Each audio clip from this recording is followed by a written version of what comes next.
Hi friends, வணக்கம். எல்லோரும் நல்லா இருக்கீங்களா? இன்றைக்கி நம்ம ரசம் வீடியோ தான் ஃப்ரெண்ட்ஸ் பார்க்க போகிறோம். வாங்க பார்க்கலாம். ஃபஸ்ட்டு பாத்திரத்தில் எண்ணெய் ஊற்றிக்கோங்க ஃப்ரெண்ட்ஸ். எண்ணெய், கடுகு, வரமிளகா போட்டுக்கோங்க. போட்டு நல்லா சவக்கணும். கடுகோட வெந்தயம் போடணும். வெந்தயம், எண்ணெய், கடுகு, வரமிளகா 3 போட்டு ஃபஸ்ட்டு தாளிச்சுக்கணும் ஃப்ரெண்ட்ஸ். இது 3 தான் போடணும், வேறு எதுவும் போடக்கூடாது.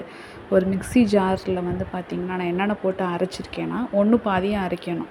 என்னென்னா பூண்டு, ஒரே ஒரு பச்சை மிளகா, அதில் வந்து ஒரே ஒரு தக்காளி போட்டு ஃபஸ்ட்டு ஒரு சுற்று மட்டும் சுற்றிடுங்க மிக்ஸியில். நைஸாக அரைக்கக்கூடாது, ஒன்றும் பாதியாக இருக்கணும். ஒரு சுற்று சுற்றிட்டு கடைசியாக இறக்கும் போது கொஞ்சம் மல்லித்தலை, கொஞ்சம் கருவேப்பிலை போட்டு லைட்டாக ஒரு சுற்று சுற்றிட்டு இறக்கிடுங்க. அந்த மிக்ஸர் அரைச்சதை வந்து இப்போ நம்ம அதில் சேர்த்துக்கணும். சேர்த்துட்டு அந்த எண்ணெயில் ஒரு வதக்கிடணும். வதக்கிட்டு தனியாக புளியை வந்து ஊற வச்சுக்கோங்க. எவ்வளோ தேவையோ அதை ஊற வச்சுக்கோங்க.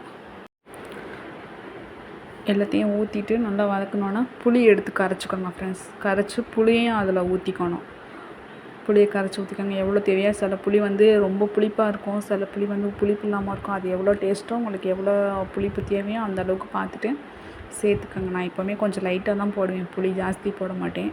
அந்த புளி கரைச்சதை அதில் ஊற்றிக்கணும். ஊற்றிடுங்க. இது இந்த மாதிரி ட்ரை பண்ணி பாருங்கள். இது கொஞ்சம் நல்லா டிஃப்ரெண்ட்டாக இருக்கும். இது ஒரு டேஸ்ட்டை, புளிப்பு, உப்பு, காரம் 3மே சேர்ந்தது மட்டும் இருக்கும். கல்யாண வீட்டிலலாம் வைப்பாங்க பார்த்தீங்களா ரசம், அது அந்த டேஸ்ட்டில் இருக்கும். சூப்பராக இருக்கும், செம்ம டேஸ்ட்டாக இருக்கும். இது முதல்ல ட்ரை பண்ணி பாருங்கள். ட்ரை பண்ணி பார்த்துட்டு எப்படி இருக்குன்னு சொல்லுங்கள், கமெண்ட் பண்ணுங்கள். சிக்கன் கிரேவி மட்டும் வச்சுட்டு இந்த மட்டும் ரசம் வச்சு சாப்பிட்டா செம்ம டேஸ்ட்டாக இருக்கும். சிக்கன் கிரேவி, நண்டு கிரேவியெல்லாம். இதுக்கப்புறம் அதில் மஞ்சத்தூள் போட்டுக்கோங்க ஃப்ரெண்ட்ஸ். மஞ்சத்தூள் நான் எப்போவும் ஜீரகம், மிளகு, சோம்பு 3ம் வந்து பார்த்திங்கன்னா தனியாக வறுத்து வச்சுக்குவேன். வறுத்து வச்சுட்டு பொடியாக தனியாக மிக்சியில் அரைச்சி வச்சுக்குவேன். அதான் யூஸ் பண்ணுவேன். அடுத்து மஞ்சத்தூள், லைட்டாக உப்பு போட்டுக்கோங்க. ஜீரகத்தூள், மிளகுத்தூள், லைட்டாக சோம்புத்தூள் போட்டுக்கோங்க. அது 3ம் நான் எப்போவுமே அரைச்சி நான் ஸ்டோர் பண்ணி வச்சுருப்பேன். அதுதான், ஏன்னா மிக்சிலே அரைக்க மாட்டேன், தனியாக அரைச்ச பொடி தான் நான் சேர்ப்பேன். அது இன்னும் நல்லா ஸ்மெல் கொடுக்கும், நல்லா டேஸ்ட்டாகவும் இருக்கும். அந்த மட்டுமும் ட்ரை பண்ணி பாருங்கள். அடுத்து பெருங்காயத்தூள் லைட்டாக சேர்த்துக்கோங்க. பெருங்காயத்தூள், லைட்டாக கொஞ்சோண்டு ஜீனி போட்டுக்கோங்க.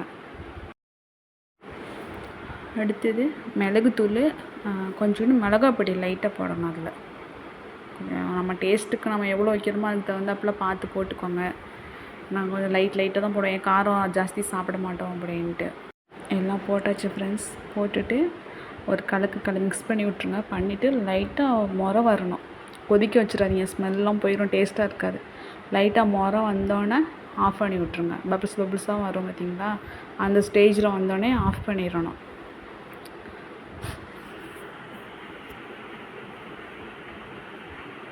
லைட்டாக இப்போ தான் ஓரத்தில் வருது.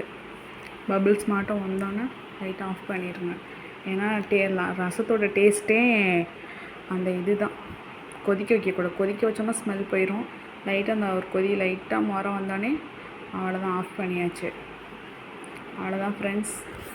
பாருங்கள் எப்படி இருக்கு. நீங்கள் இந்த மாடல் ட்ரை பண்ணி பாருங்கள். ட்ரை பண்ணி பார்த்துட்டு எப்படி இருக்குன்னு கமெண்ட் பண்ணுங்கள் மறக்காமல். இந்த மாடல் ட்ரை பண்ணி பாருங்கள். அது டிஃப்ரெண்ட் டேஸ்ட்டாக இருக்கும். இனிப்பு, காரம், புளிப்பு எல்லாமே கலந்துருக்கும். சாதத்தில் ஊற்றி சாப்பிடும் போது இது ஒரு தனி டேஸ்ட்டாக செமையாக இருக்கும். ட்ரை பண்ணி பார்த்துட்டு மறக்காமல் கமெண்ட் பண்ணுங்கள். பாய் ஃப்ரெண்ட்ஸ், அடுத்த வீடியோவில் பார்க்கலாம்.